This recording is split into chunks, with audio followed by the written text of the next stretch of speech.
out of the city and the city during those. County because people can't attend. Right. Oh, okay. That's opportunity So for the it's voters to. attend. Those and those. Okay, Right, right. By the mosquitoes. there we go. Or somebody like that. Did indeed.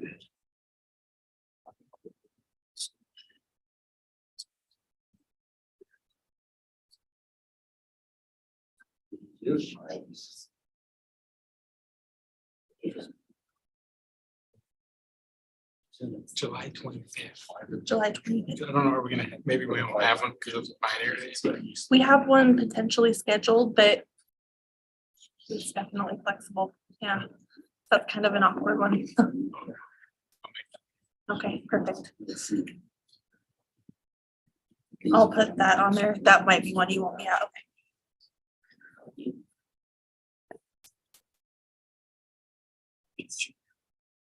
Okay.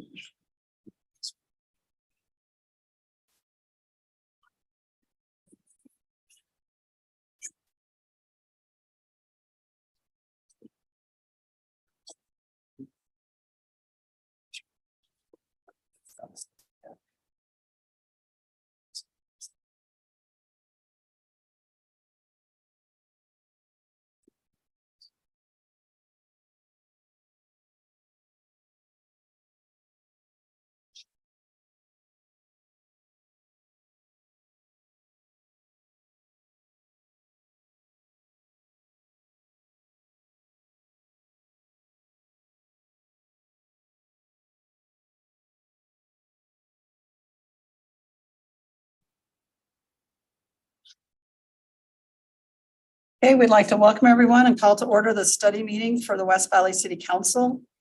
It is May 16th, 2023. It is 4:30 p.m. and we are in the multipurpose room of West Valley City Hall. We will excuse Councilman Fitzsiamonu and Councilman Christensen from tonight's meeting. Councilman Hoon is not here yet, and here he is. All other members are present. At the table, we have Councilman Norfelt, Councilman Whetstone, Councilman Harmon, Councilman Hoon, myself, and we're joined with our city manager, Wayne Kyle, and our city recorder, Nicole Kamick. I will now turn the time to the council for discussion or motion on the May 9th, 2023 minutes. Motion. Second. Thank you. We have a motion and a second. All in favor, please say aye. Aye. And any opposed? Okay, and those pass. We'll review tonight's regular meeting agenda. Did we have any changes or add-ons? No changes, ma'am. Looks like Dawn just joined us, Okay, promoting her. all right. We're joined now by Councilman Christensen. Did anybody else have any questions or concerns with tonight's agenda? Okay, we'll now move to our ceremonies and recognition of West Valley City National Merit Scholar finalists. So what's going to be the protocol there? We'll have two students. They're both from American Preparatory Academy. I Okay. did reach out to the other schools in West Valley and no other students achieved that this year. So, Okay. and I'll have a little write-up explanation for what it is. This is what they asked for a bit ago, right? Yes. So this will take care of theirs. Okay, thank you. We'll move on to our public hearings. We have application ZT 2023. And Mr. Pyle, do you have anything before we turn it over to Mr. Pastrick? I don't, ma'am. Thanks. Okay, we'll turn it over to Mr. Pastrick. Gonna be the Steve Pastrick show today.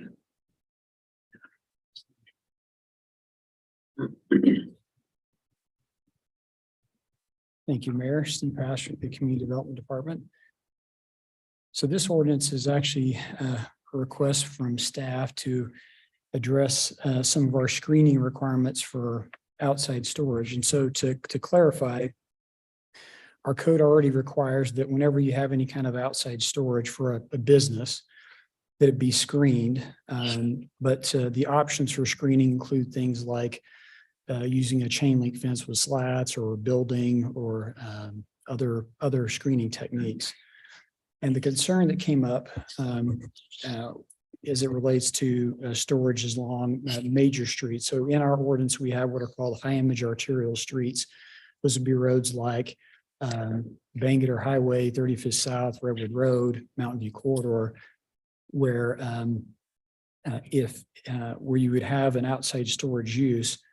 And what we're suggesting in this ordinance, and the Planning Commission recommended, is that if you have outside storage along one of those streets, that the options for screening would be either a building, so meaning the building is placed by the street and the storage is behind the building, or a specific type of precast concrete wall. And the type that we're suggesting is the same type of wall that the city has installed along roads like 27th West and 4100 South. And so as an example of where something like this could occur is you have on the southwest corner of Mountain View Corridor and 5400 South, there's some property that was surplus property that UDOT no longer needed and sold off. And there was discussion about potential storage use on that property.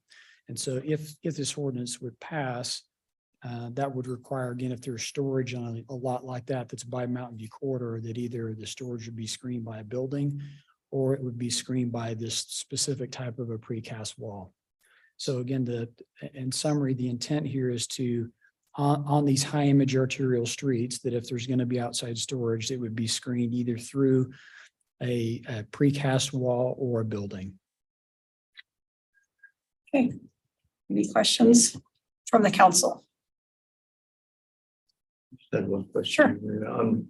During the planning commission, there was a discussion about different materials. Is that even an option to expand the type of materials as long as it's similar in durability? Well, that was discussed. As staff, we had suggested the precast wall for a couple of reasons. One is just consistency with what the city's doing, but also in terms of just durability. We've seen other examples of screening where just over time, whether it's metal panels or chain link with slats, they just don't hold up as well over time. And the precast walls tend to look good over a long extended period of time. But certainly if the council desire, there could be other materials included in the code if that's the council's desire.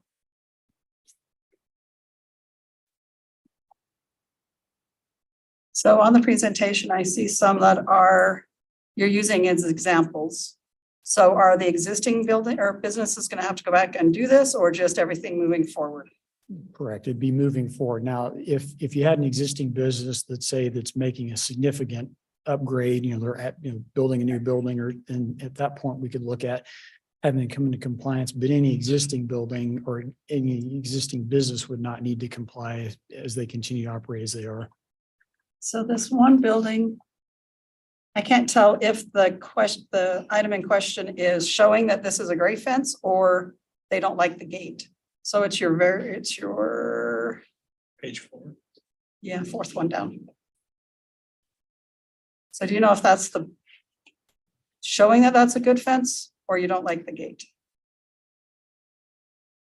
So sorry, the purpose of those pictures would be these are all taken along the north side of SR 201 east of 7200 West.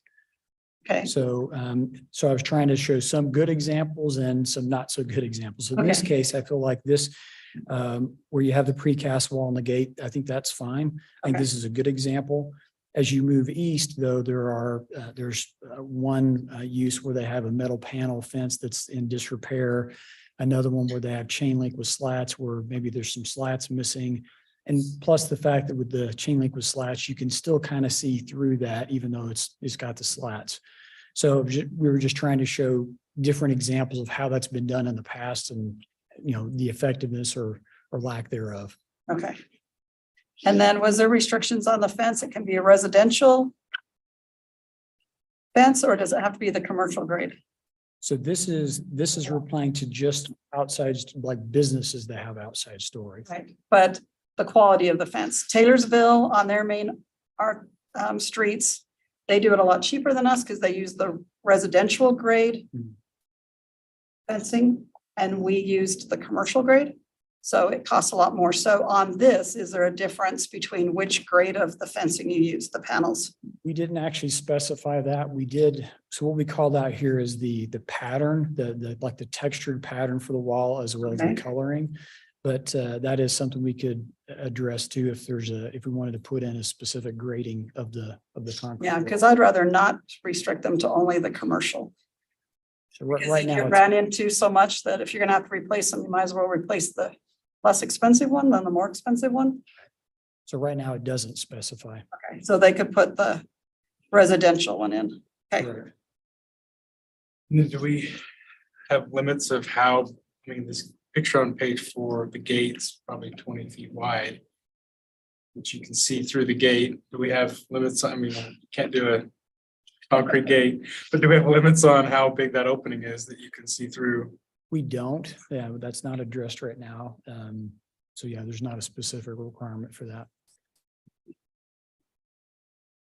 So somebody can come in and put two 20-foot gates next to each other and, be done. you know, kind of getting past our ordinance. Yeah, and that is something, if we wanted to have a maximum opening, we could suggest something like that, like perhaps 30 feet or 24 feet or something along those lines. Or do we just say maybe those gates need to have at least screening, slats? Or probably be. Yeah. I don't know, or both. I think that's would be reasonable that, I mean, technically, again, we looked at examples just as they are that have been built over many years. If we were to do this today, I would say, yeah, we would want to have at least slats in the gate because it's still required to be screened. It just, yeah, it couldn't be concrete just from a functional perspective, right?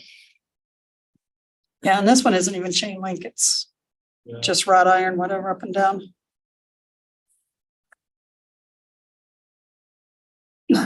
But I think staff can kind of guide them away from just doing all gates. I would hope. Okay, any other conversation? All right, thank you. We will now move to application ZT 3/2023. Thank you, Mayor.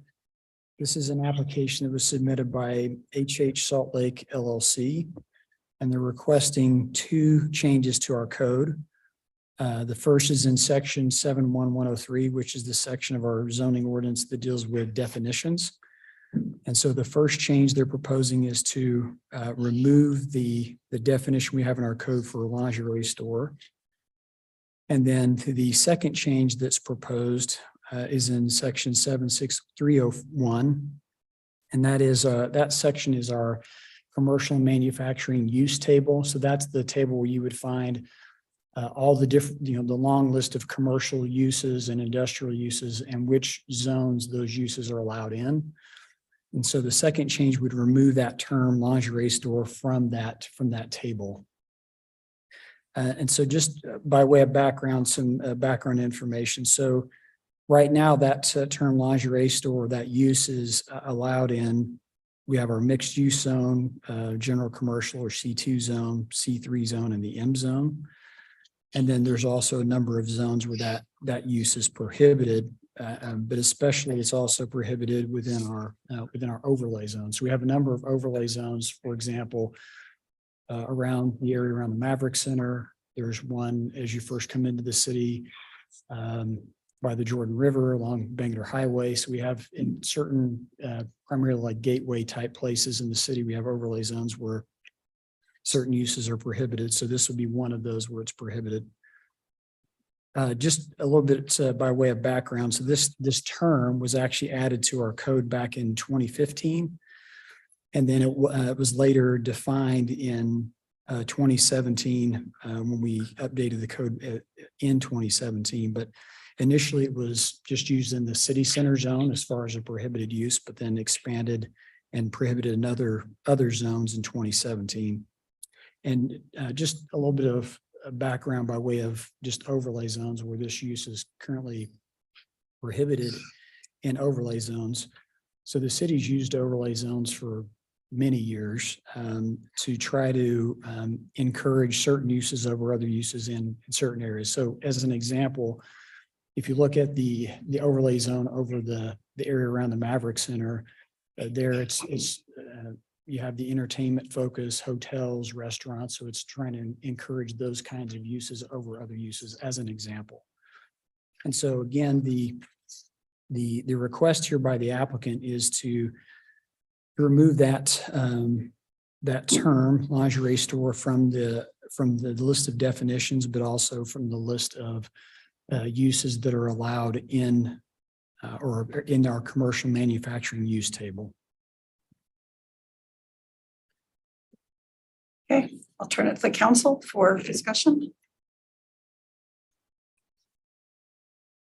Go ahead. Question, do overlay zones include or have anything to do with in or around schools? I can't think of one that would encompass a school, so I would say no. Again, usually thinking about the overlay zones we have, it's, you know, as you first come into the city, for example, the north portion of Bangalore Highway has an overlay zone. When you first come into West Valley on 33rd South, we have an overlay zone there. In the case there, the one around the Maverick Center, that's kind of focusing on that district, if you will, kind of the entertainment district, but not really. I can't think of one that encompasses a school off the cuff. How far does the Redwood Road and 201 go? Does it go south at all? Is there an overlay zone there? So we don't have an overlay zone that well, on Redwood, there's the one that starts at the Jordan River and 33rd South. Okay, There's a little finger, if you will, that jogs over to Redwood Road. But it's for a limited amount of frontage. Most of Redwood is not covered by an overlay zone. And on 21st South, we do have one on 56 that goes between like 31st and 21st, but just along 56, not on 21st itself. okay.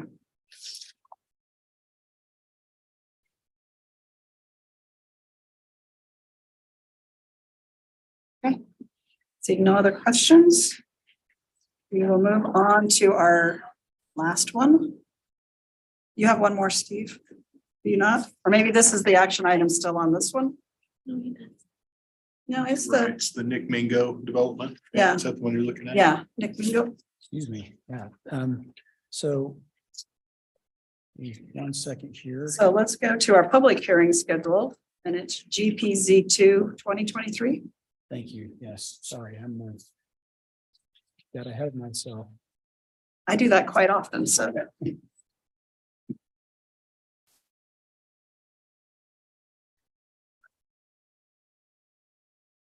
Apologize why I pull this up here.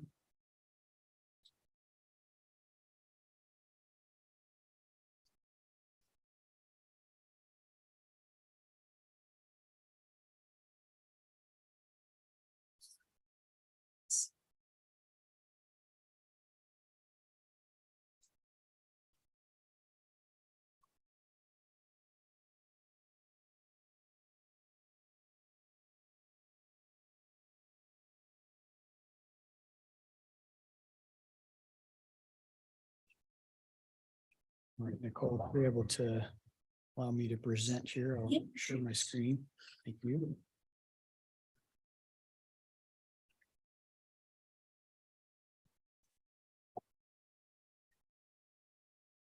Sorry for the delay here.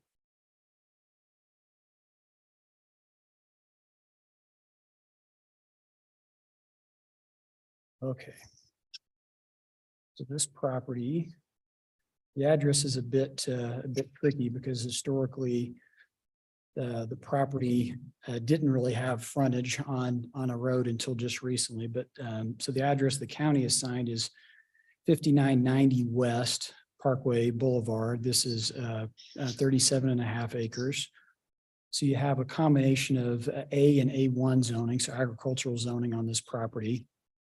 And in terms of the general plan designation, you have on this eastern portion of the property here, where you have this jog. From this point down, you have what's designated medium density residential on this eastern portion, and then larger lot residential on the western portion of the property. And the request here is to change the zoning to manufacturing and the general plan to light manufacturing. So we'll just walk through a number of images here. So first of all, this is the zoning map where you can see the property outlined in red. So again, this black line that kind of bisects the property is the Ritter Canal.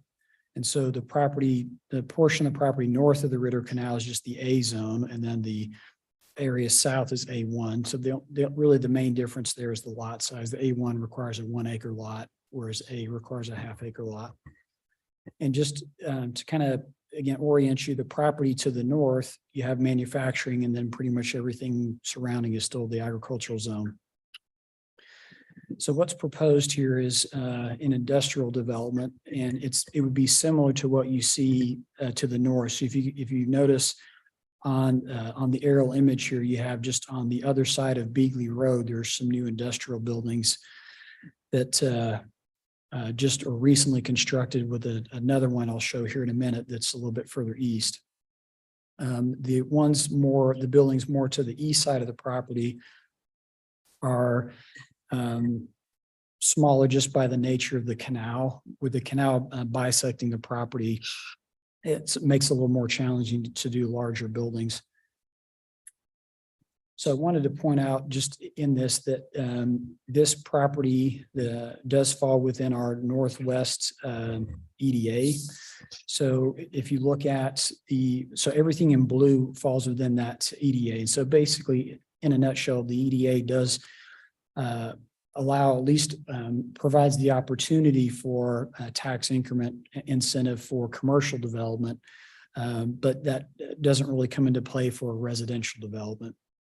And so again, the area that's hatched there would be the property in question. Again, by way of just some of the surrounding uses, so the property to the north, you have a building. So the one on the building number 1 is actually constructed. That's done. And then building number 2 has yet to be constructed. And the road that's along the south side of this image is now completed, along with 5900 West. So both of those streets are new streets that have been developed that connect the property up to 2400 South, which then connects to 5600 West.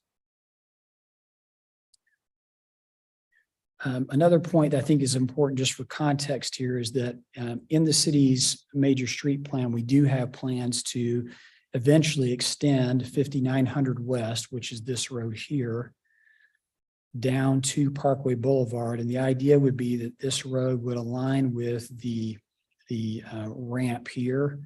And so keeping in mind, so the ramp that's on the east side of Mountain View Corridor is the northbound off ramp. This is the southbound on ramp. So ideally, once this road is constructed, if you had traffic heading south, they could get on directly to Mountain View Corridor. And a benefit of this is that that allows any kind of commercial traffic to get straight to Mountain View without having to use Parkway Boulevard, whereas right now they would have to use Parkway Boulevard, which has residential.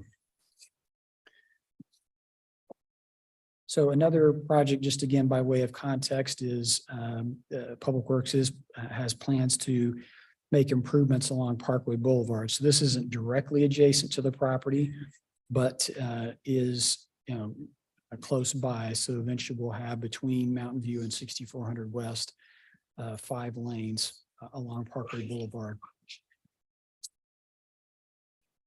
So we've got a number of pictures here just to help orient the council. So this is looking north from Parkway Boulevard. So you have on the right side of the image, you have Mountain View Corridor, and then you can see the power lines, and then the property would be just west of those power lines. But again, it doesn't extend all the way to Parkway.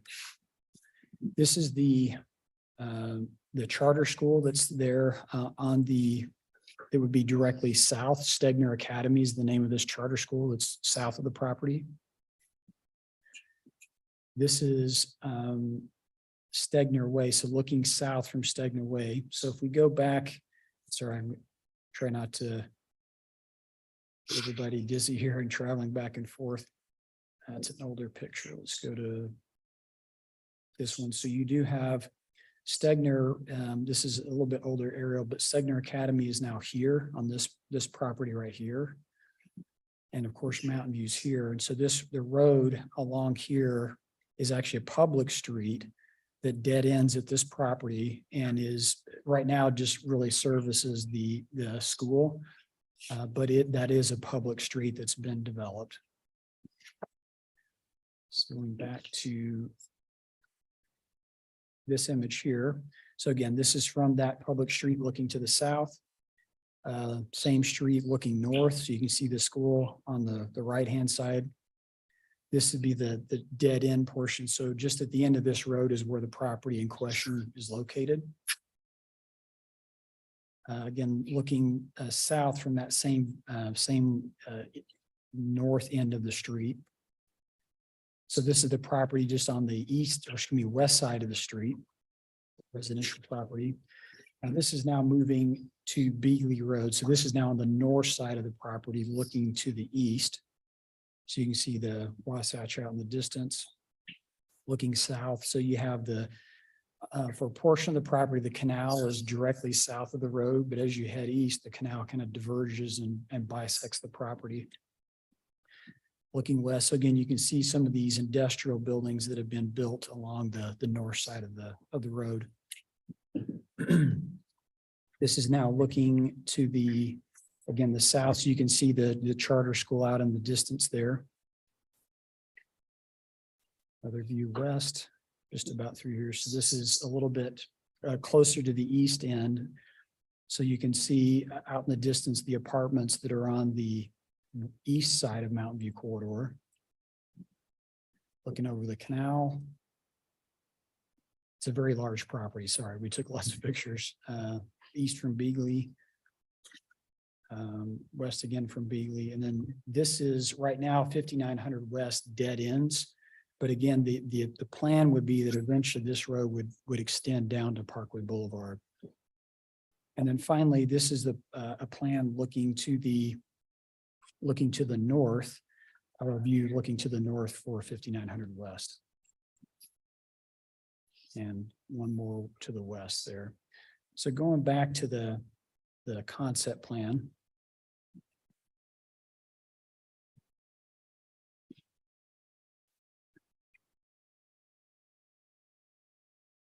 There we go. Even Beagley Road, same as 2540. So it goes all the way, I believe, so it goes all the way out to 7200 West. So if as you continue west, it extends all the way to 72. Yes, it's called Big. Yeah, Dan's giving me the thumbs up. Yes, it is 2540. So I wanted to point out a couple more things. First of all, back in 2023, the landowner then being Ivory Homes and actually still owned by Ivory is the landowner. They made an application to rezone the property to a combination of zoning for some apartments along the east side of the property by Mountain View corridor, and then some single family homes to the west. That at the time was denied by the council. And one of the considerations, although there's quite a bit that was discussed as part of that, but you'll recall at the time you had the Rocky Mountain Raceway that was directly north, which is no longer there. So that was one consideration, was just the proximity of the raceway and the noise that would come from that. But there were other discussion points along those lines. So I thought it would be helpful to mention that was at least, it's been 10 years ago, but a proposal for a residential project that was denied by the council. The other consideration here would be something that the Planning Commission was concerned about. So they ultimately did recommend approval for the zone change, although it was a very tight vote. And one of the concerns was the access. And so right now you have a Beagley Road that dead ends at this property on the south end of the property. And by ordinance, whenever you have a dead end street, that dead end needs to be either extended through the property or terminated in a cul-de-sac. And the concern the commission had was that where you have that road right now that's primarily for school traffic, they were concerned about mixing the two uses in terms of traffic. So they recommended that in the development agreement that the developer would still put in the cul-de-sac. However, there would not be vehicular access to the cul-de-sac because of that mix of use concern. Now, the applicant, their preference would be to at least allow some access to the cul-de-sac, realizing that Beagley Road is really going to be the primary access for this property along the north side. And eventually, when 5900 is extended south to Parkway, that would also provide an additional form of access, but that's down the road at some point. No pun intended. So the applicant, and this is why there's two development agreement options, basically said that the access to this road would not be limited to Stegner Way, would not be limited until such time as 5900 West is constructed. So that was their preference, because at the point at which the 5900 West is constructed, that would give them access down to Mountain View Corridor and Parkway Boulevard, and Stegner would be just a secondary access that would no longer be needed.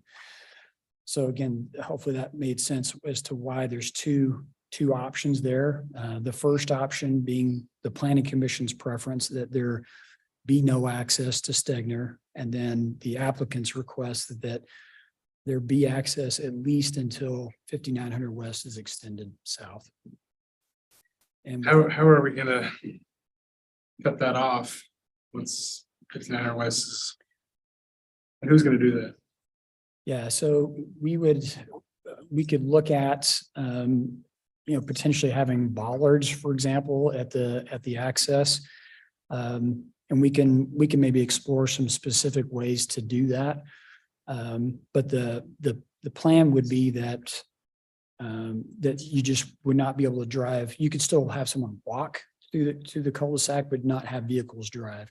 And so that could be something where if we feel like we need to put in a little more specificity about that as far as how it's going to be blocked. Our thought would be that that's something we could address as part of the conditional use permit when that goes before Planning Commission. But if the council's wants to specify that now, that's something we could get into more detail in the development agreement on.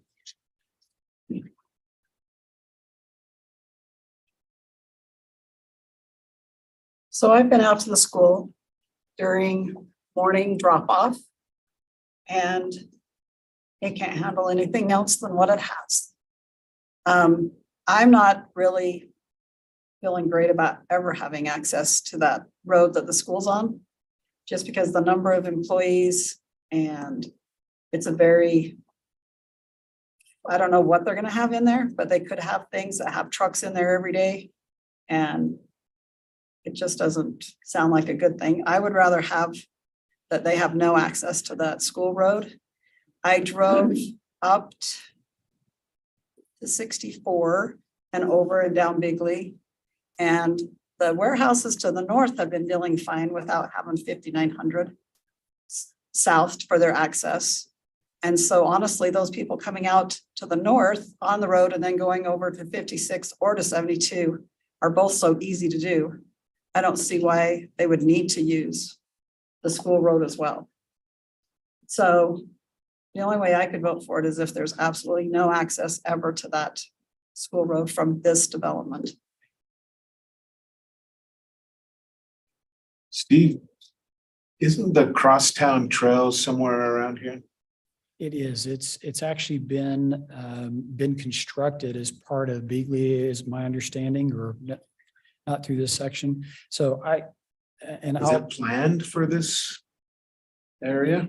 Yeah, and I want to say we had enough right of way okay, that's what I'm remembering is, so there's sufficient right of way to have it be on the south side of Beagley. It's just not constructed yet.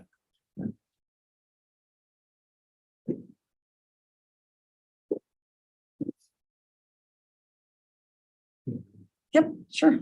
On the EDA, is that different than an opportunity zone? It is. So the opportunity zone would be, it's more of a federal capital gains tax incentive, whereas the EDA is more property tax. And so through tax increment, it's more local. And this is not an opportunity zone. It is not.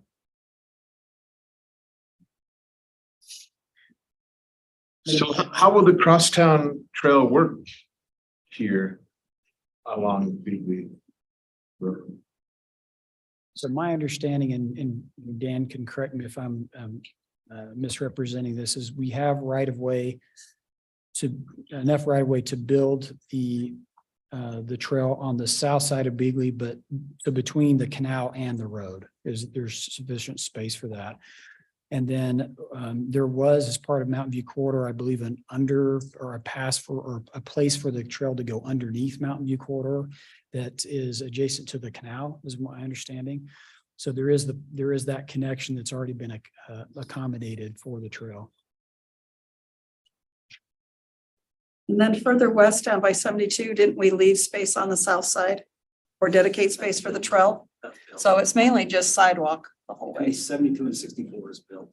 Thank you, The Dan. trail's built, Yeah, we okayed it's that. really just a wide sidewalk. Mhm. And are they putting in sidewalk here? So at this point, we haven't discussed sidewalk as far as along Beagley. I mean, excuse me, what's a little bit tricky here is there's actually a sliver of property, at least for part of the property here, if I get my cursor working here. So from this point west, the property doesn't actually front directly on Beagley. There's a sliver of property in between where we have that additional space. My understanding here is the trail would probably double as the sidewalk. I'm getting the verification from Dan. So because it is essentially a concrete path, that would be the sidewalk along Beagley. We want to put that in the development agreement, that's part of the deal. You know, we haven't seen the site plan, what they're gonna do, but And so requiring them to install that,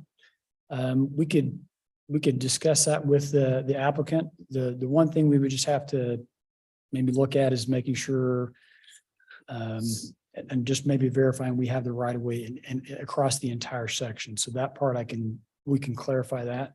Assuming we do, which is my understanding, then that's something we can discuss with the applicant to see if they're amenable to adding that to the development agreement and then putting in the sidewalk or the trail essentially on that south side. So can you find that out before next week? I'll certainly ask. Yeah, I'll see what they say. is there curb also there on Beagley? The curb and gutters there already.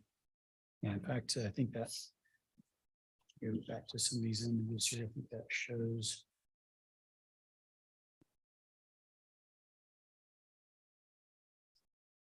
Yeah, so this is looking at the south side, so the curb and gutter is in.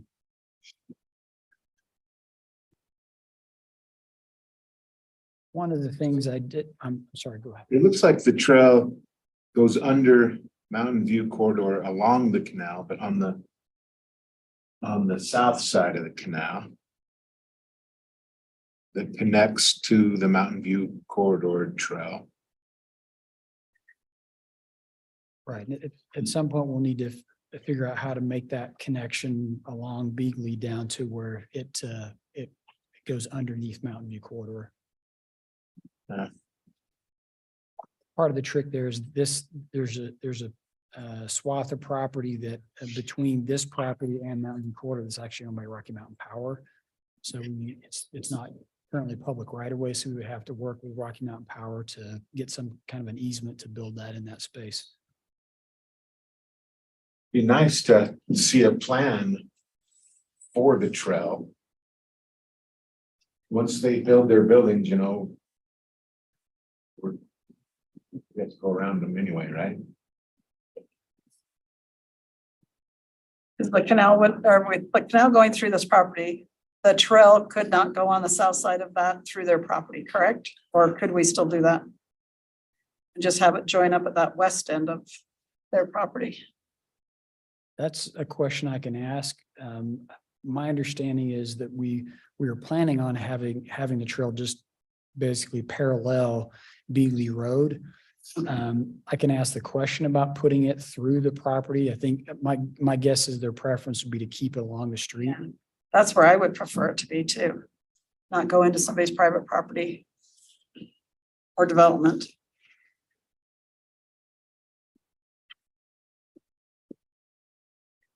Maybe just one other thing I point out that I didn't mention earlier is that, so we do have in this image, you have this side is the school.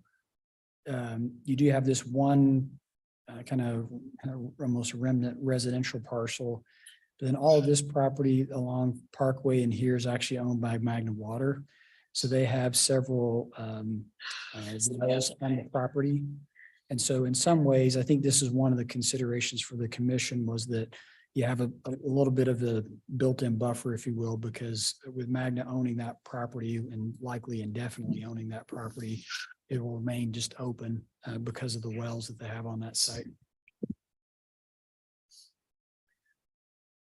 How frequently is manufacturing across, go south of the canal? I think that's also a great buffer.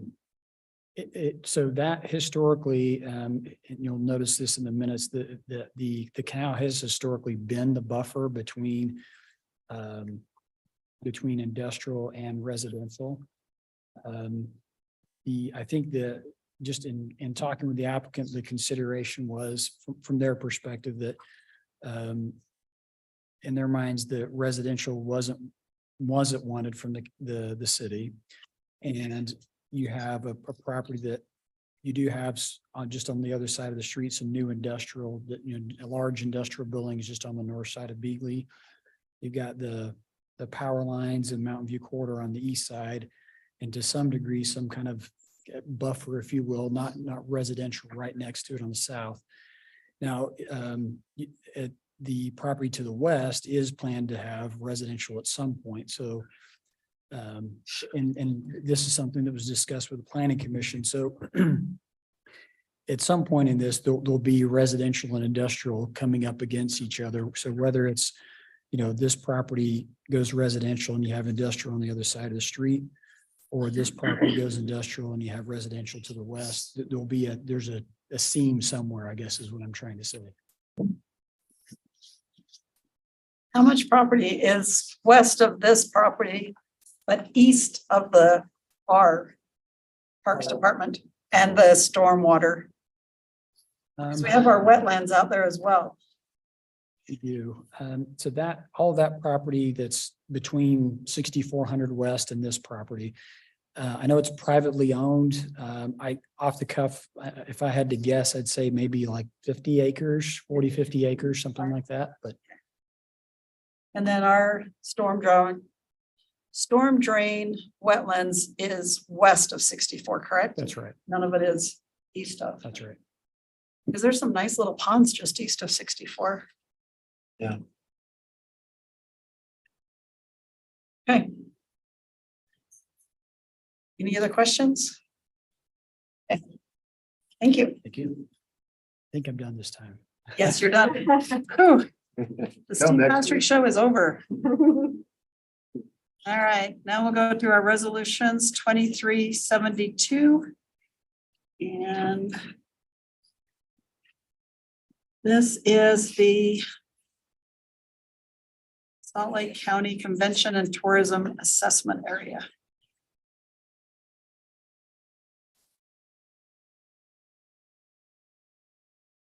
So any conversation on that one? Anybody happen to hear from Jake on what his thoughts were? I don't know. I had run into Laura's earlier and he asked me the same question. I thought he had, but I went back and looked at the conversation by email and he had not. He had asked some questions about it, was looking for that one particular possibility of a way out if the process wasn't working very well, but I don't think they got back with a sufficient answer on that, and I know he did not express any opinion on it further. That was Friday.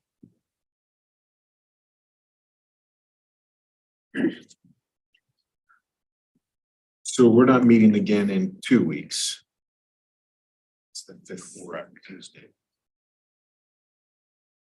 Meeting next week, right? But we're meeting. We are meeting next week. And This is that's on for next week's agenda.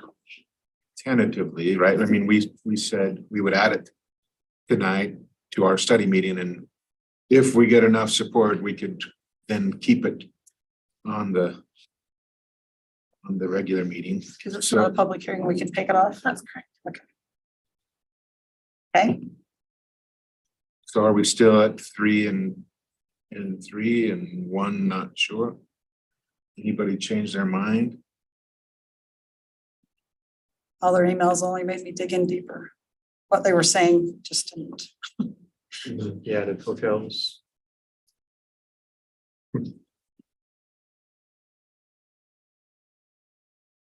And we keep it on our regular meeting agenda? Would you be amenable to that for next week? And since we don't have a majority to say one way or the other?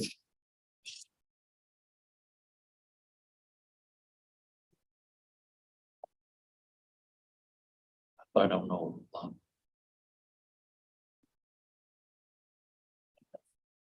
Hey, you're asking because it's the end of the month and they need an answer by the end of the month, correct? Okay. Forgot that little detail. So is Jake back next week? No. No? And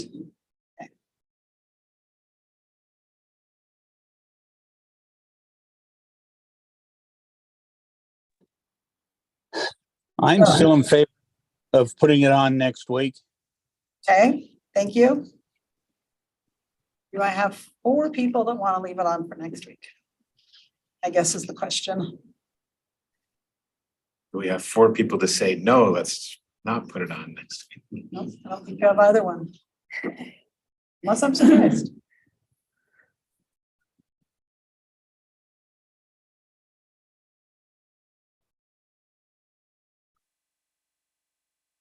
So it's a tie. What do you want to do? I think what we would normally do is just leave it and Leave it then on. take it for a vote next week and Let it see if anything, if it gets approved or denied or continued or if it's just tabled because there's not a consensus one way or another. So who would like it off the agenda? Is there anybody? Or do you want to just vote on it and let it be? That's fine. Okay. Don't have enough either way, so we'll just leave it. Okay, then we have resolution 23-73. Which will turn the time over to Mr. Johnson. Did you have anything to add, Mr. Pyle? No, ma'am, thanks. Thank you.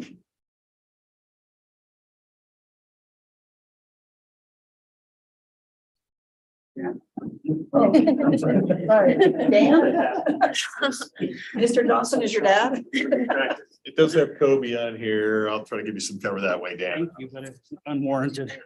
Oh, yeah, that's right. You actually. All I have is Dan Johnson. Okay. Thank you. We're here to talk about we've requested from Rocky Mountain Power some work on Lancer Way. As you're well aware, we're reconstructing Lancer from 3200 west to 2700 west. And we requested pricing from Rocky Mountain Power to bury the underground, to bury the overhead power to take it underground. And we weren't expecting the prices to be quite what we got. And so we're actually quite pleased, and we're recommending to the council that we pay Rocky Mountain Power to bury this power and to begin the process of getting rid of the overhead lines on Lancer from 27 to 32. Okay. For roughly $280,000 in this phase. There'll be additional costs for the other utilities on the poles and then the conduit and boxes, but this is our recommendation. So we'll take everything else underneath as well? We'll have no overhead power along the main corridor of Lancer Way. But does the cable lines come down and Yep. everything else? Okay, Yeah, so everything is everything down. comes down. Okay, The poles and yeah, I say power, but power and utilities, yeah. okay, perfect. Yep. Okay, any questions on this one? So, good job on a good price. All right, and I'm happy to answer the questions on this consent agenda item next if you have them. Slightly different than the regular stuff that we've done if you're. Hey, do you want to go ahead and explain it? Sure. This is a right of entry and occupancy for a parcel on Parkway Boulevard. That's actually the parcel immediately west of Stegner Way that Mr. Pastrick was speaking about. We just have not come to terms with this property owner on the value of the property. And so they're exercising their right to get a second appraisal. But in the meantime, they're willing to give us a right of entry and let us proceed with the project. We don't anticipate that this parcel will go to condemnation, and we don't anticipate that we'll be coming back to the council asking for that authorization. But this enables us to advertise the project and get started. While we negotiate a final price, and at the same time, they don't give up any rights that they have through the eminent domain process. So what are we doing with this property? This is the Parkway Boulevard widening, so it's just a Okay, little just like, sliver, yeah. Yep, we're not just, taking off that whole side that has all those lovely vehicles. we are not, no. Okay. It's just a very small acquisition, but they just don't agree on the value. And then is that school road full width? I believe, yeah, it's It's full width. yeah, it's built on both sides of the road. I believe there's curb and gutter on both sides. Okay. Hey, any questions on this one? Okay, thank you. All right. Form of government discussion. Did anybody have anything they wanted to bring up tonight on this subject? I have some. Here, you know that also the population in our city is 134,000 people, and 49,000 people registered to vote. And 12,000 people of the 49,000, basically they vote every single time here in our city. And I think it's a big number. And then sometimes, yeah, maybe in my district, in your district, have maybe a few hundred people or few hundred voters, and maybe say yes or no in this one, but I'm not doing, basically, I'm not gonna block the rights of 12,000 people in our city as a whole. I think if we do that, kind of selfish. That's what I'm thinking. I don't know what you think about it, but I think I think here we serve a community and we cannot do that. We should not do that. That people have the right to vote yes or no for themselves. The second thing that you're talking about, the information, how you get the information, try to do the town hall meeting, city hall meeting, or whatever you try to do. But you see the smartphone is everywhere right now. Is it 20 years ago? Maybe it's a big problem for smartphone, but right now you see it's everywhere. People they use wisely, and basically the stuff I'm finding like pro and con for this new form of government is my cell phone. It's not like I go to the moon and get this information basically on my cell phone, and people they can do that at home.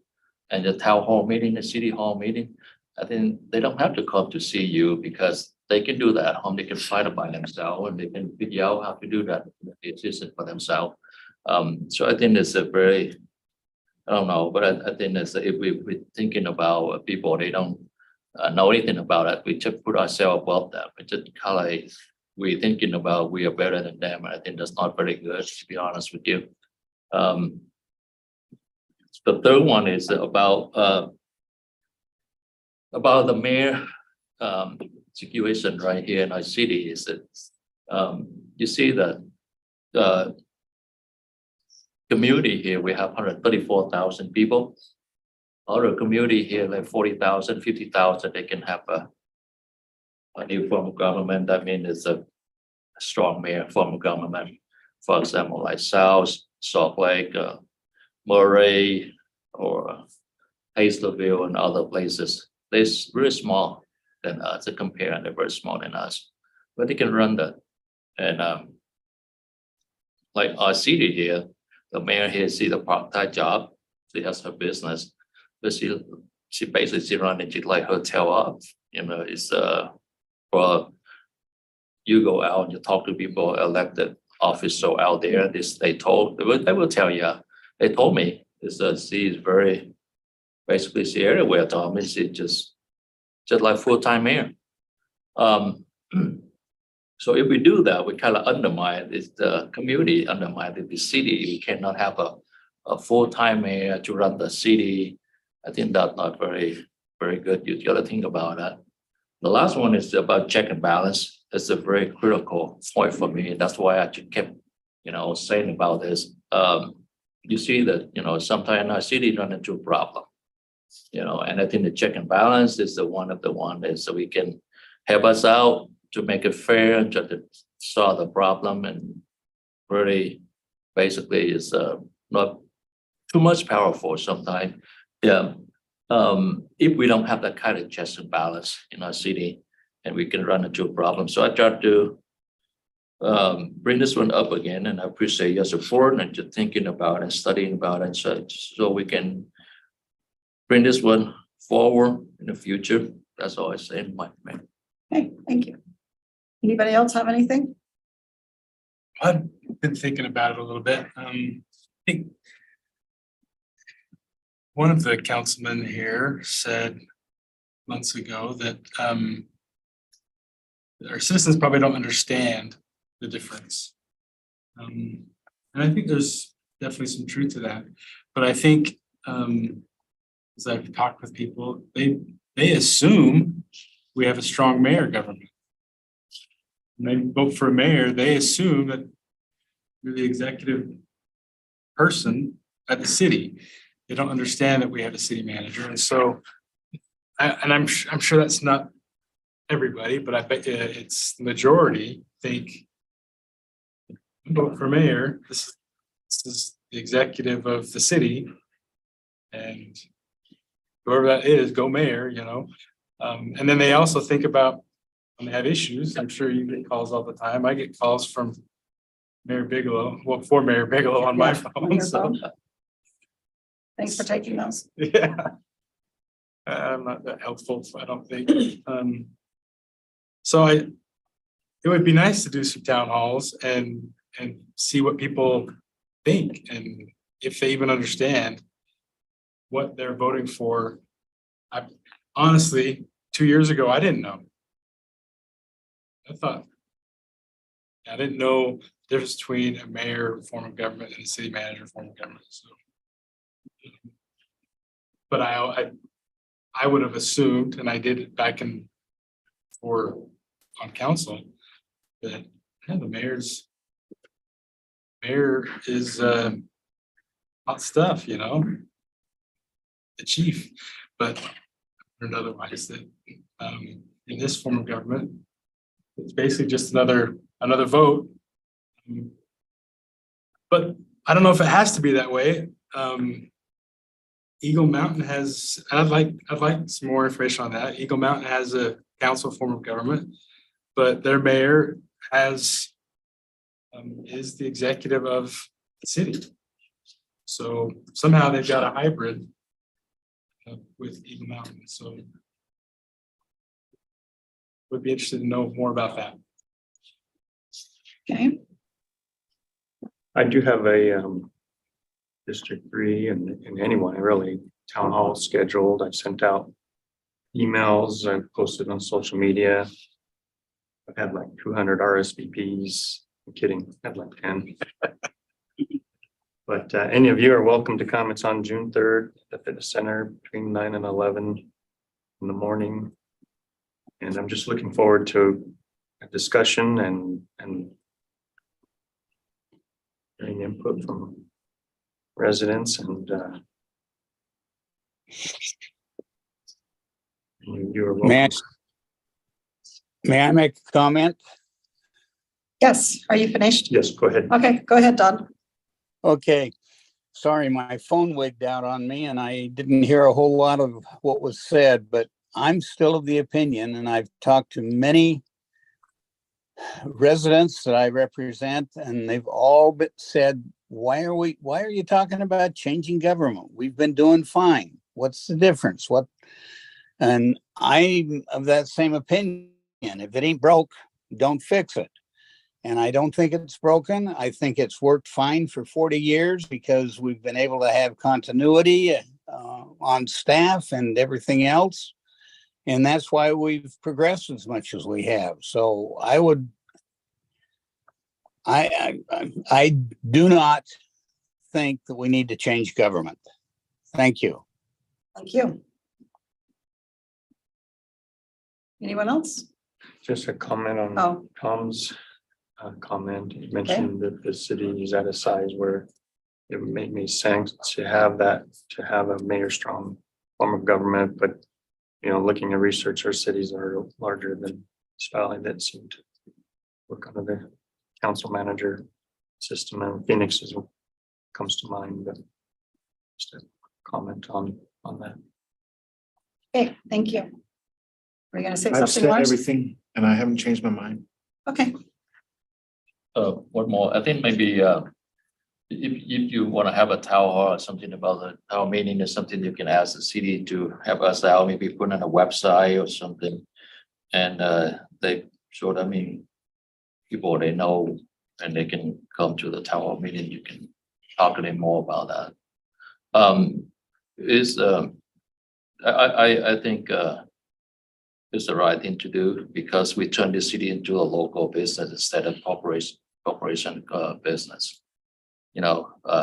Mayor become executive in this city and local here, as where the pothole is, where the garbage can win with time pickup and stuff like that. It's to turn into a local business instead of a corporation business. Also, check and balance, very important to me. It's very, very important to me, check and balance.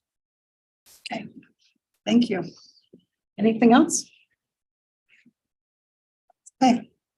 We'll now go to our policy and procedure manual and the discussion on that.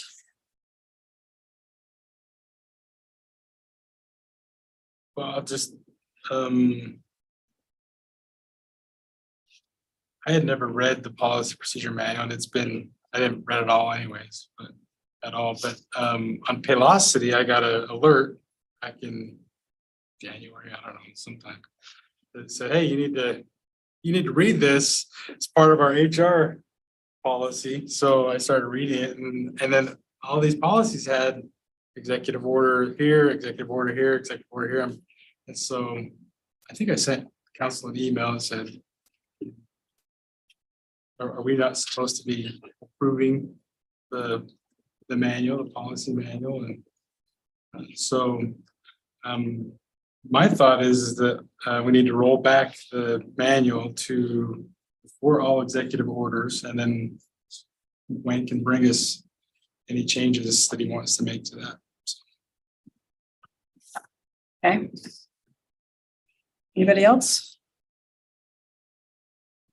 On that one, especially a couple of them have significant budget assignments to it, so I think it should come back before the council as well, because all budget things are supposed to go through here. So, do you have specific? Oh, you just want all executive orders backed off and then they can come back one by one and be approved? Yeah, there's too many to do all at once, I think, so. From my memory. Okay. Do you remember how far back they go? No? No. Forever? I didn't look at, Okay. There some dates were recent, and I think most of them were probably in the last 5 years, but I don't remember. Okay. I just remember it was enough that I was like, I'm gonna add that to the strategic discussion list, so, So are you thinking a resolution yeah. to do that? Okay, we can have it open and vote on it. I so, think it's important that we understand the lines that are drawn between what is our responsibility and what's the city manager's responsibility. as far as I've known, we've never approved the items that are in the employee manual. We have in the past. No, we have not. Well, we should have in the past then. All the other boards I sit on, we, even through the sexual harassment, adjustments, anything else, they all come to the board for approval. So I don't know why they wouldn't come to the board for approval. So that may be true for other boards, but we have ordinances, state ordinances that separate our powers. And we need to look at that and understand what's our role and what's the city manager's role. Well, but even. I don't remember his last name, Mark, Oh, the attorney? yeah, the Coleman, attorney. yeah. Coleman.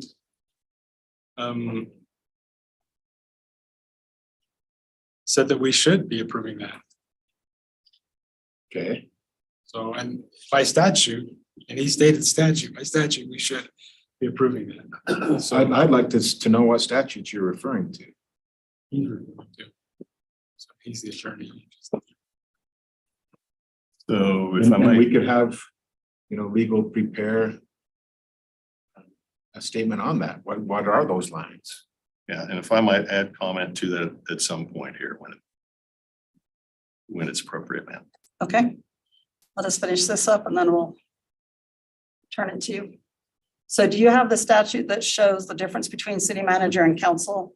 Not in front of me, I don't. Okay. And you don't have the other, we'd have to look both of those up. Okay, But we have a legal staff experts who can do that for us too. That'd be helpful, just to have legal shows the lines of authority and where it's appropriate for council to step in and make decisions, especially if it has budgetary impact. And I don't know if there's a certain amount that impacts the budget or just strictly $1 budget impact. But that might be helpful. okay, Seems like we're not very clear about how our role we are playing, also city manager is playing. And I just want to circle back. I think the best way to go back to new form of government, I think the best. Yeah. Seem like we are very blurred on this subject matter. okay, Well, even under mayors have executive authority. Yeah, very clear. I still don't think they would be able to do an executive order. I think you still have to have, I think the only extra vote she gets if we have a strong mayor is to veto. Yeah. I think you still have to have majority on But everything. isn't executive order something that would be in order from the executive? Yeah, The president has executive order, the governor has executive order. I thought mayors did too, but It's just the council presented to mayor and she can say yes or she can veto it, or she knows she veto it. Seemed like last time we had a meeting with Mark Tolman, he said everything has to be approved by the council. Now someone says, well, no, and other one says yes, so it's kind of weird. But I heard that from him. Oh. See, that's not very good, not very good. all good? Okay, Mr. Pyle. Thank you, ma'am. So there's 2 points I would say that are kind of the crux of the discussion here. And certainly my understanding of the statutory authority from the state is that this absolutely city manager's powers include running the day-to-day affairs of personnel, policies and procedures in the state. Not only is that or within the city, that's clear under state statute. I'm not sure why he said that. That wasn't a part of discussion that any staff member was here for or able to answer to. In addition, in the city ordinance, it very clearly states that the city manager has the power and authority to execute executive orders. It's straight out, says it in the language. The reason we do that with the personnel policy procedure, which is also a city manager duty, certainly prescribed also, look pretty specifically, but also just by comprehensive duties of the city manager, again, in the local ordinance. Was mainly for the purpose of, or the reason we do it by executive order is the point I'm getting to, was mainly for the purpose of organization and transparency. And so everybody would know where to find where the executive orders or what the changes in the personnel policy procedure manual were, and then could act accordingly, especially on the employees basis where they're held to those policies and procedures. So there's really no question at all.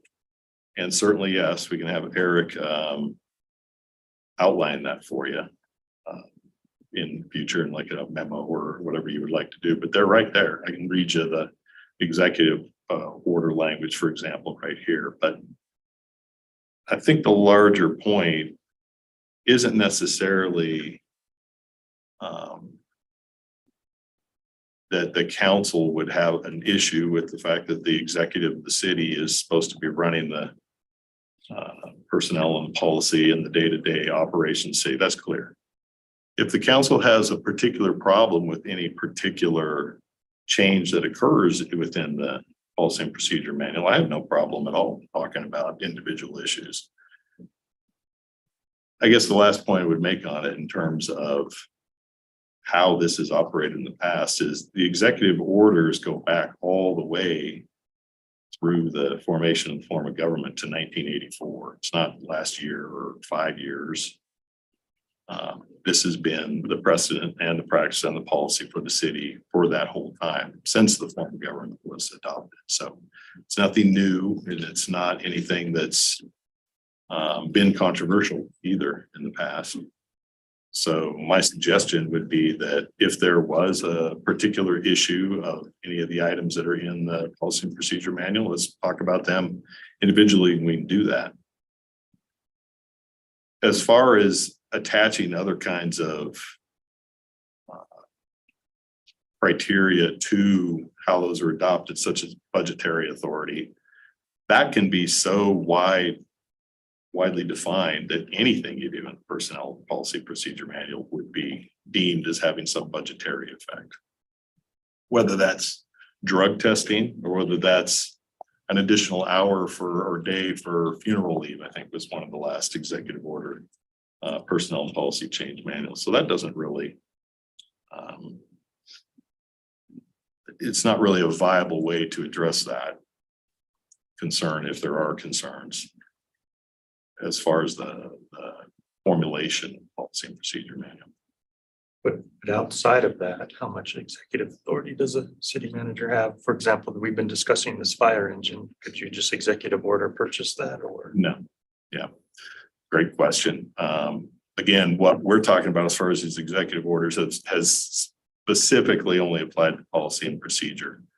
There are other instances of executive order that probably fall out of that, but honestly, they're so rare and so far back, I don't remember even what they might be. They certainly would not include budgetary authority outside or above the procurement code or budget approval, those sorts of things, as we bring those items to the council all the time. In fact, I would say 99 point whatever % of changes by executive order to the city are brought to me by the legal department or the HR department, or sometimes in conjunction with those two entities with a department that has some issue that needs to be changed. And then we examine that from there. So these are almost never, in fact, I can't even remember an instance where I generate those myself. You mentioned disclosure and transparency. Why wouldn't you want to disclose and be transparent with council on executive orders? It is. That's how you found it. Nobody else read through it. It's a policy and procedure manual. Like you said, it's pages and pages and pages. Most people don't want to do that, but we do our very best to make that aware and available for everybody. In fact, the system that we have now in place using Paylocity is probably the best and the increased added step to make that information aware for anybody. And of course, obviously, if the main purpose of this is getting employees aware and signing off on what their responsibilities are, that's a requirement we have.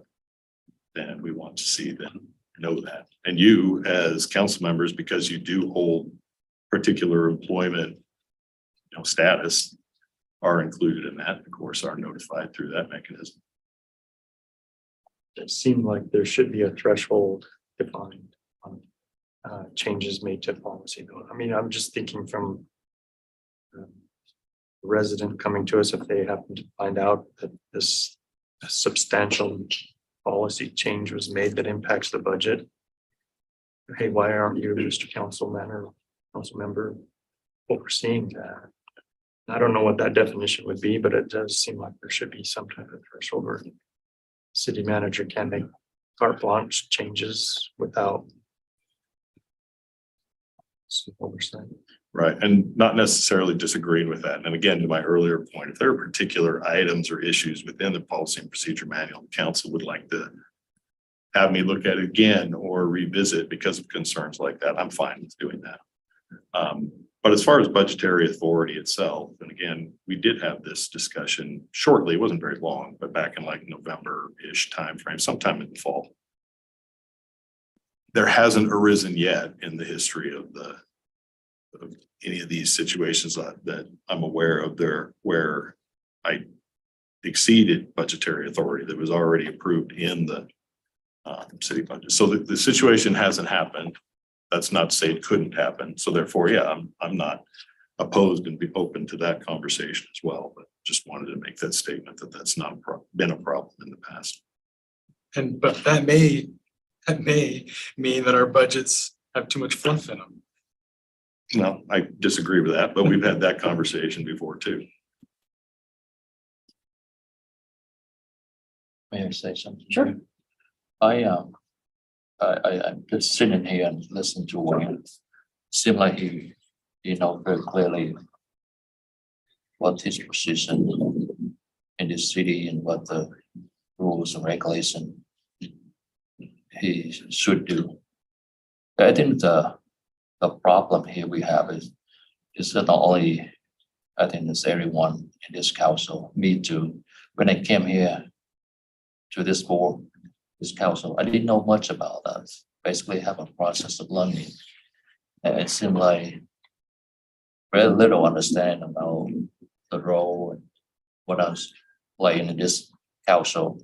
And I think that's going to be not only going to be a future too for our council members in the future if we have a new council into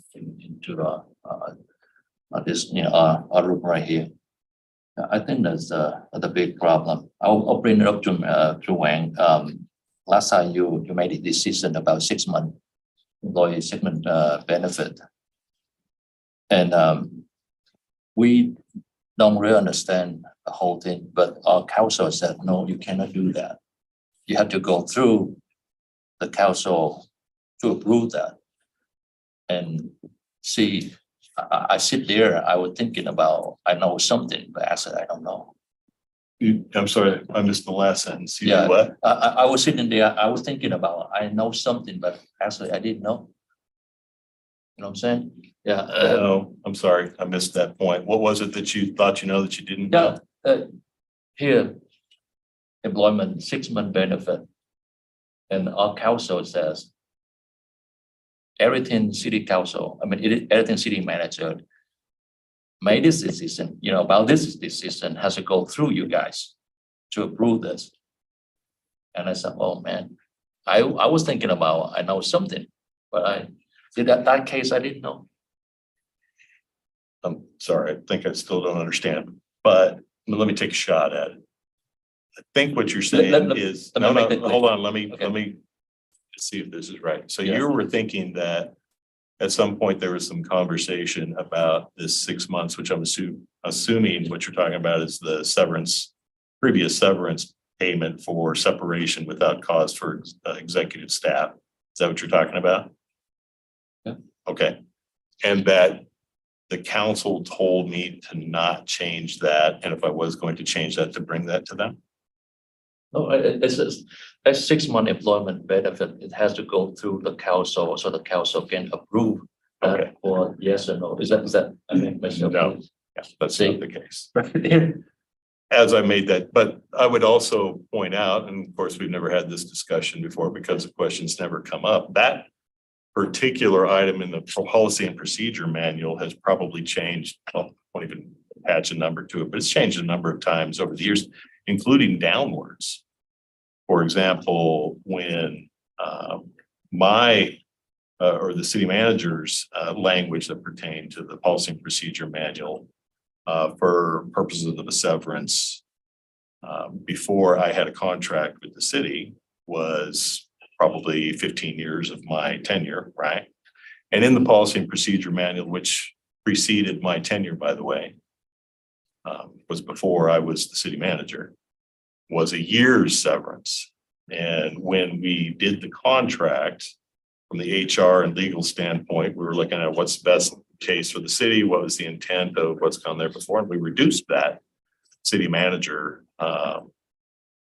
number from a year to 6 months. In fact, I'm not even sure if it's actually in policy and procedure manual anymore. We may have just relied on what the state statute says. Point being that I didn't come and ask the council to leave it the way it was or increase it. I decreased it on my own because that was what the situation seemed to call for at the time. You understand? what I'm Yeah, saying? I said here, wait, I'm not saying that you're wrong about this. No, No, and no. I'm not saying you're saying. Yeah, I'm saying is we basically misunderstanding this matter. Mhm. Okay. That's why I propose for strong man. That's the reason. I mean, it's multiple reasons. I sat there and I thought, we were thinking about, we know something, but actually we don't know anything about this. Does that make sense? No, because it's not coming before you at the council? Right. Okay, So Yeah. you think you know what's going on at the city? Yeah. You really don't, Yeah. because I think about, I understand it about the 6 month employment benefit. That's gonna be, we ain't gonna make that decision. You know what I'm saying? But the council said, no, that's the approval by the council. I would say you, as the council generally, maybe not you specifically, Tom, but you as the council generally do know about that and did know about that. It's just that that circumstance occurs so rarely that it hasn't happened for a long time, maybe not in your tenure even.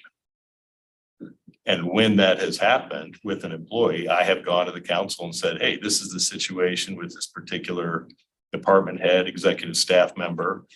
And they're going to be leaving. They're going to be leaving under these circumstances. And I'm going to be doing this, taking this action from a severance standpoint or whatever the employment action is. And I've always done that.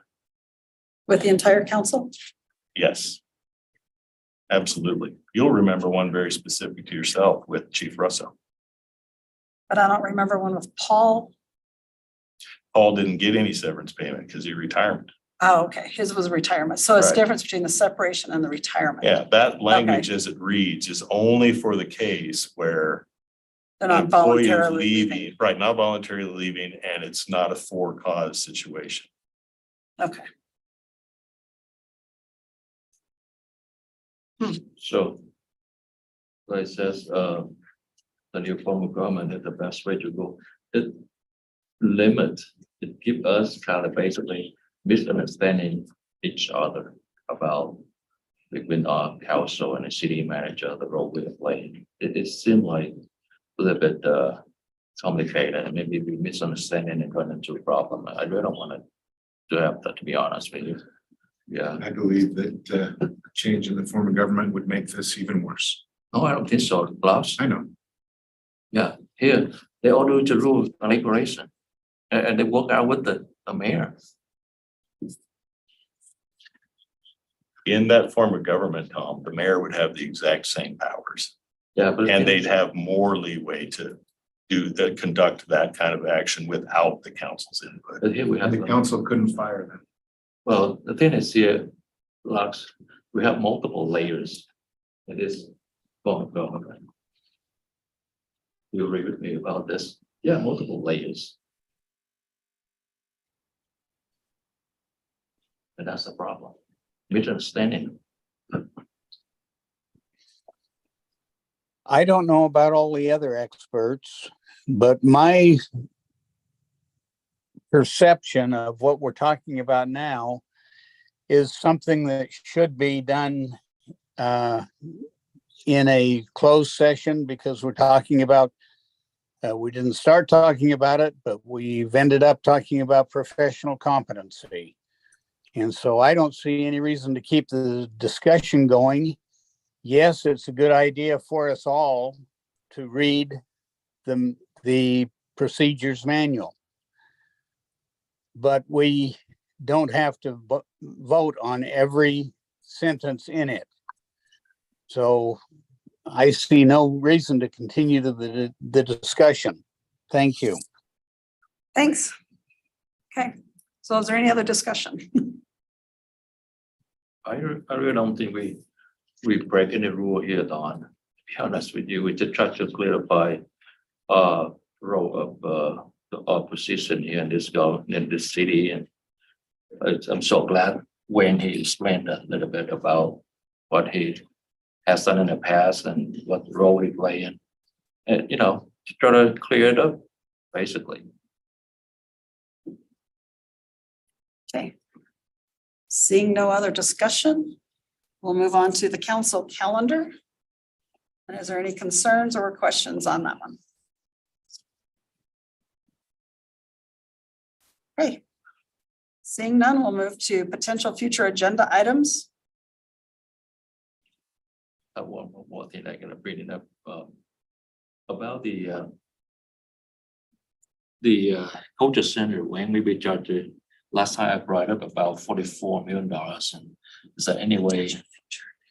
Yeah, and anyway, maybe you can put it under communication or something to explain it. I appreciate it if you do that. So I had Jim going back and giving all the history of that Yeah. since 2 weeks ago. So it took a while to do that. Okay. But I've got the information on it. We can talk about that Okay. right now. If you'd like. So it's not 44. Unfortunately, you're not gonna like the number, it's 50. But the history of this basically is this. So this bond issue was issued in 2010. And it was a refinance of the cultural center at the time. And if you might think back to the situation and history of what was going on at the time, there was a lot going on. And some people would describe it as the world was on fire, right, from a financial standpoint. And I was thinking about this as I was going over that history with Jim again. We have at least 6 different, probably more. I just came up with 6 off the top of my head. I could list them off. But major financial emergencies that we're trying to deal with, whether that was operational, whether that was debt service on the Maverick Center, which was about 10-ish years old at the time, a little bit older. Whether that was trying to make the vision and plan go from a development, redevelopment standpoint. That's right when we were starting to really get into the Fairborn projects. We were at the tail end of some of the first phase of the mall improvement with RDA money, and we're still working on that. All of these things were going on at the same time. So in order to focus on getting some of those, prioritizing some of those items from either build it or pay it off more rapidly or heal and fix operations, that was the reason the council chose to basically put that one aside and push it out from an amortization and a debt service standpoint. So that's why that's just the historical background of basically the shape of why that cultural center debt piece is the way it is. Now, again, also just for a reminder from the original discussion, that's an RDA project. It was planned as RDA. It had RDA money streamed to it. That's still the plan. It's not a general fund operational issue on that debt service. Could that change in the future as well? Yes, sure, of course. I mean, that's one of the things it was reminding me of as I was thinking about that history, was the fact that we've always got some major challenge, right? Nothing's ever, let me put it this way. I think about it many times throughout the city. What we're always, I shouldn't say many times, all the time throughout the city, what we're striving for is the optimal and the best situation and cupcakes and sprinkles, so to speak, as we put it. And you're always going to have some issue out there that's to deal with from a financial standpoint. And in the grand scale of all those things that we've dealt with over the years, this is probably a pretty big one, but it's not a hugely unusual situation. And we do have a schedule for dealing with it. It is within the RDA. There's really not much more to say about it, I guess, really, just then from a historic illustration standpoint, it is what it is. And we have that to deal with. What was the original? It was Bond about amount. 15 million, maybe a little less on the original one. And then the new one was 15 plus, I think 3 more for a piece of the Maverick Center. That's what I was remembering last time. I didn't remember how much or what else. I can't remember if there was anything else along with that as well. So most of this ends up being, 15 or no, 15 plus like 3, but most of this ends up being deferred interest across time is really obviously what that is. So 18 turned into 50. How much we bought the land? Wayne? How much did we Oh. buy the land It's not for? worth anything. I don't know. I'd have to go back and research, but Yeah. the point of that doesn't really take us anywhere from the standpoint. It is the land and the building worth doing that to pay that up. You know, that's not gonna work, obviously. We could sell the Maverick Center and pay it off. You could, if you could, and again, we had this conversation about a year ago, if you could get through the debt service obligations that we have on the Maverick Center, which are pretty binding how they're set up, then yes, you could do that. And you would be able to do that in 5-ish years. I think it's 2028 when the Maverick Center pays off. Or you could use a funding stream from there to help on the RDA side with the other project. I mean, that's one of the tools we've used in the past for other projects as well. I prefer to sell it. To Sorry, sell what? it. I couldn't hear you. Sorry, I prefer to sell it to pay it off our debt, because if you pull out the equity in the Maverick Center, you can pay the interest anyway, you know what I'm saying? So there is no way out. It's the only way out. We have a couple of marriages in that Maverick Center. Just sell it back to first marriage or second marriage. Because we would the hockey team, right? And the hockey team, they own a little bit in that piece of Maverick Center. The hockey team owns a piece of the Maverick Center now. Who's owns some of there? We not own 100%, We own 100% of the building, yes, 100% building and the land, on yes. the land. And then that's a good thing. We can sell it off and pay the two other things in our city. So do you have the payment plan? RDA pays this off? That is the original plan. That's still the plan. Okay. As far as I know, that's exactly what we will do. The only reason I mentioned the other is there's always different ways to do a project. Let's say you have other project priorities that come up later that you want to do with the RDA, or you want to pay, well, I don't think you can pay that bond off faster. You could defease it because of the call provisions, but all of that is stuff that could be explored later. It's a penalty. Sorry, what? It's a penalty. We have to pay penalty. Yes. There's a call provision. It's not $32 million in interest over 10 years. It's probably pretty steep. I don't know what it is, but There's the- So I think from just my own knowledge, things going weird. I would just like to see the original, the whatever, the interest, the deferred, and then how we're gonna pay it. So if the plan is to pay it with RDA, just show that RDA will make these payments for this many days, and that's just the plan. That's If we the could plan. get that, that'd be great. And when payments start, next year. That's why it showed up as the On the budget. 10% plus that was one of the items we brought up. Basically an amortization. But none of it comes out of the general budget, general fund, all RDA. Not presently, no. Yeah, so for my own knowledge, I'd just like to know what how it got there and what the payment plans are. And then I'm good. With that knowledge, anybody want anything else besides that? Or does anybody even want that?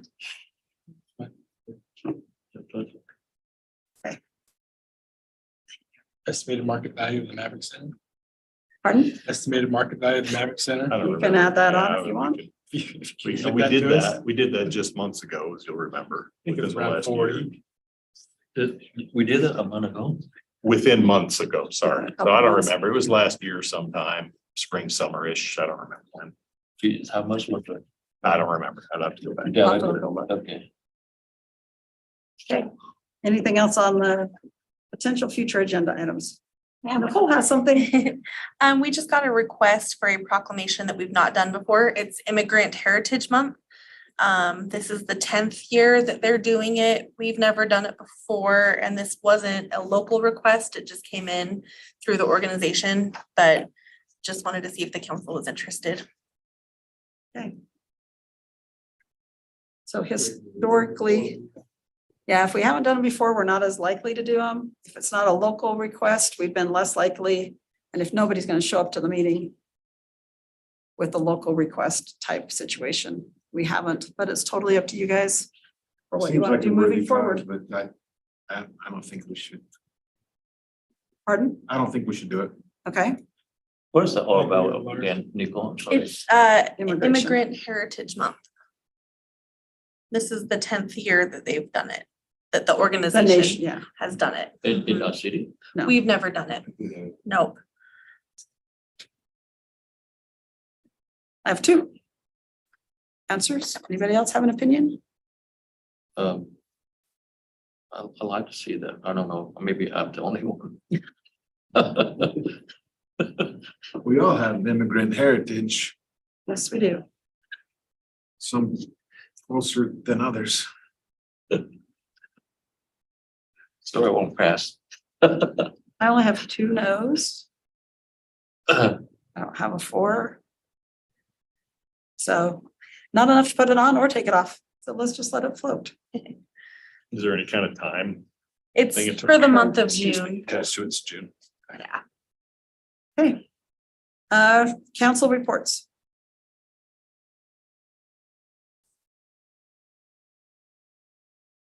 The banquet on Friday, the Friday night? Yep. That was awesome.